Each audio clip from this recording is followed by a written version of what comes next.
Guys, I'm eating bamiyan tsaka popya. Kain tayo ng bamiyan tsaka popya. Kasi yung office ko dati ang lapit lang dito.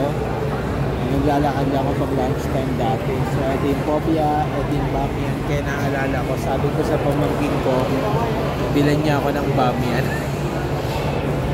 Ayun o. Ito yung bamiyan. Naku, dati kaya-kaya kong ubusin to. Pero ngayon, di ko lang alam kung mauubos ko siya, guys.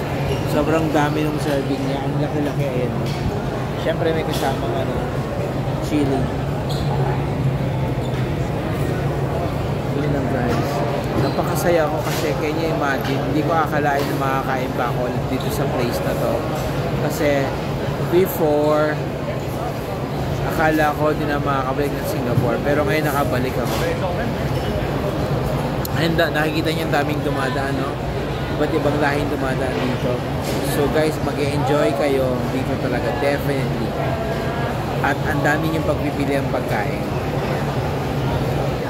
Kain na ako, ha? Kain na tayo, guys, kasi gutom na ako.